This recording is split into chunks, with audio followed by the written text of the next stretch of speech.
Hello अस्सलाम वालेकुम, this is Atiya Fatima and you are watching Pakistani nurse in UK. और आज की वीडियो का जो टॉपिक है उस पर काफ़ी ज़्यादा क्वेश्चन थे, इसलिए मैंने इस टॉपिक को आज सेलेक्ट किया है। लेकिन फिर भी अगर आपके कोई और क्वेश्चन हैं तो प्लीज़ प्लीज़ प्लीज़ आप कमेंट बॉक्स में ज़रूर रेज़ किया करें क्वेश्चन, ताकि मुझे पता चल सके और मैं उन्हीं क्वेश्चन पे फिर फोकस कर सका करूँ। तो जनाब, जो लोग तो ये जानना चाहते हैं कि काफ़ी लोगों ने मुझे मैसेजेस किया कि हमने सुना है कि जब आप एक दफ़ा यूके में एज अ नर्स आ जाते हैं तो आप जल्दी अपने कंट्री नहीं जा सकते, चाहे आप इंडिया से हो या पाकिस्तान से हो, इट डजेंट मैटर।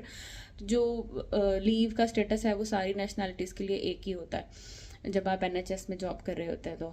तो का ये क्वेश्चन है कि जब हम यूके आ जाएं तो कई लोगों का क्वेश्चन है कि हमने सुना है कि 6 माह से पहले आप नहीं जा सकते, कईयों ने सुना है कि 2 साल से पहले, या कुछ ने ये सुना है कि 1 साल से पहले ऐसे नहीं जा सकते। तो जिन लोगों को तो ये क्वेश्चन है, ये वीडियो बिल्कुल उन्हीं के लिए, तो आप इस वीडियो को प्लीज़ एंड तक देखें, क्योंकि इसके अलावा भी एक दो टॉपिक्स हैं जो मैं इसमें शेयर करने जा रही हूँ।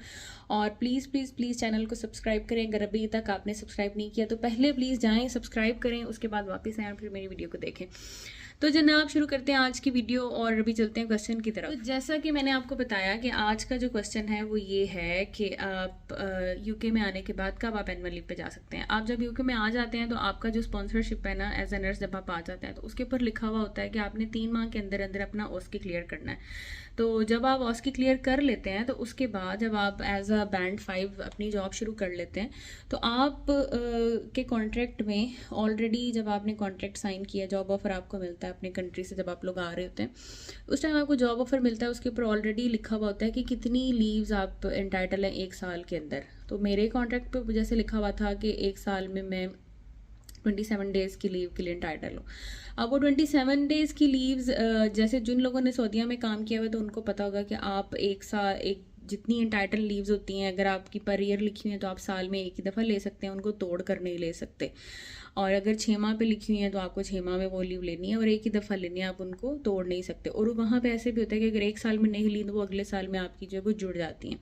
तो यहाँ पे जो है वो सिस्टम थोड़ा सा डिफरेंट है। यहाँ पे 27 लीव्स अगर आपकी लिखी हैं, आपका ऑस्की हो गया है और उसमें आपको ये है कि आपकी कंट्री में कोई इवेंट आ गया, किसी की शादी है या कोई ऐसा फंक्शन है जो आप अटेंड करना चाहते हैं, आपकी खुद का कोई ऐसा इवेंट है, आपकी अपनी शादी मंगनी है, कुछ भी ऐसा है, आप जाना चाहते हैं, आप अपनी फैमिली को मिस कर रहे हैं, आप जाना चाहते हैं, आप अपनी 4 डेज़ की लीव ले सकते हैं। 4 डेज़ की एनुअल लीव लें और उसको जो है आप यूटिलाइज़ करें, कंट्री से आउटसाइड मूव करें या कंट्री के अंदर गुजारें, ये किसी को इससे कोई सरोकार नहीं होता।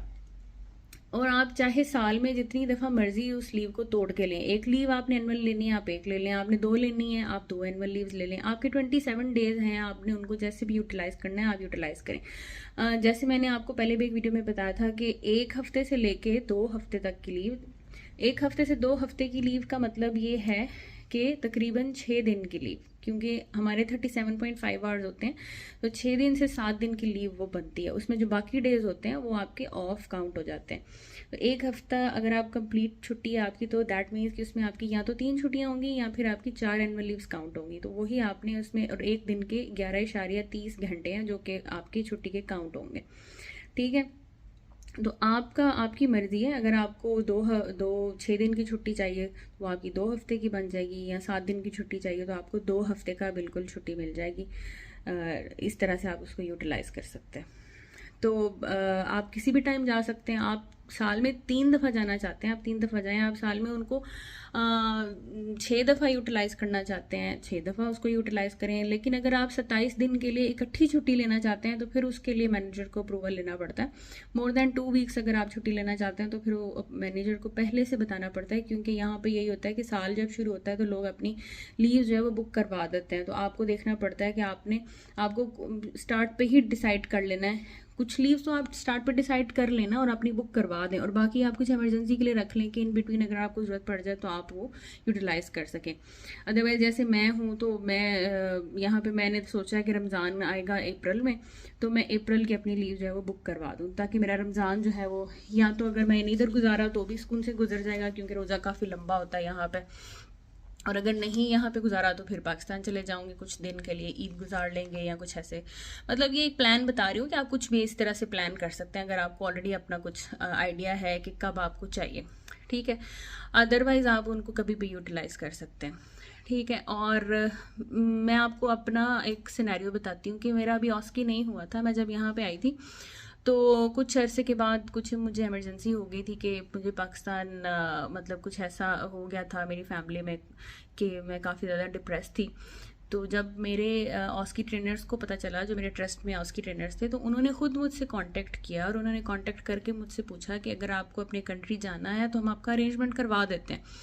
यानी बताने का मकसद ये है कि अगर खुदा ना खासा कोई ऐसी इमरजेंसी आ जाती है कि आपका जाना ज़रूरी है तो वो लोग आपको रोकते नहीं हैं। में मुझे इन लोगों ने कांटेक्ट किया और मैंने खैर मैंने जाना नहीं था पाकिस्तान, लेकिन मुझे अच्छा लगा कि ये लोग केयर करते हैं।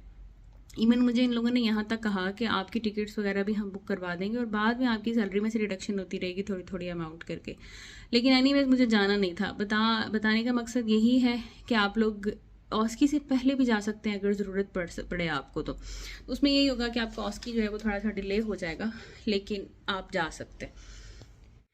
अच्छा जी, एक बहुत ही इंपॉर्टेंट चीज़ है जो कि आजकल ट्रेंडिंग में चल रही है, काफ़ी ज़्यादा लोगों ने इसको हाईलाइट भी किया है कि यूके जो है वो बाहर की जो नर्सिस हैं, फॉरेन नर्सिस, उनकी हायरिंग बंद कर रहा है। जी बिल्कुल, ये सच है कि 31 दिसंबर की डेडलाइन है कि जी हायरिंग शायद ये लोग स्टॉप कर दें। नर्सिस की रिक्वायरमेंट शॉर्टेज जो है वो अभी काफ़ी हद तक अंडर कंट्रोल है। तो 31 दिसंबर उन्होंने कहा है, शायद वो लास्ट डेट हो। ये डेट एक्सटेंड भी हो सकती है, हो सकता है 31 दिसंबर से आगे मजीद 6 माह का वो कर दें कि 6 माह के बाद हायर स्टॉप करेंगे।